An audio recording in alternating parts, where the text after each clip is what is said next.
Mga legit na agency na nag-hire papunta dito sa New Zealand. Paalala lang po, hindi po connected sa mga agency na babanggitin ko at ito lang po ay mga gabay lamang sa inyong mga pag-a-apply.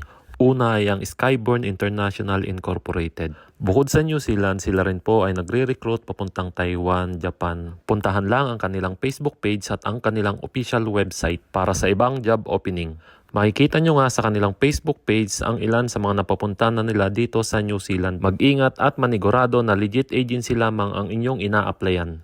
Pangalawa, FMW Human Resources International Corporation. Bukod sa New Zealand, sila rin po ay nagre-recruit papuntang Canada, Greece, United Kingdom, Cyprus. Puntahan lamang ang kanilang official website or Facebook page para sa mga ibang job opening. Makikita na rin ang mga qualification at mga requirements sa kanilang job posting. Pangatlo ay ang Rensol Recruitment and Consulting Incorporated. Nagre-recruit din sila papuntang Saudi Arabia, Qatar, Russia at madami pang iba. Makikita nyo rin sa kanilang Facebook page post ang ilan sa mga kababayan natin na nakaalis na papunta sa mga iba't ibang bansa. Maaari nyo rin i-visit ang kanilang official website sa mga job opening na kanilang ino-offer. Inuulit ko guys, hindi po connected sa mga agency na aking nabanggit. Ito lang po ay gabay sa inyong pag-a-apply. Pang-apat, Joblane International Manpower Services. Bukod sa New Zealand, sila rin ay nagre-recruit papuntang Qatar, Saudi Arabia at marami pang iba. Makikita nyo rin sa kanilang Facebook page ang ilan sa ating mga kababayan na napaalis na papuntang New Zealand. Sa mga nagtatanong kung kailangan ba may experience papuntang New Zealand, most of the time po, ang mga employer dito sa New Zealand ay nagre-required ng at least 3 years working experience. Dagdag ko na rin po dito ang aking agency na Luis International Manpower Services Philippines Incorporated at ang Yangwa Human Resource Corporation.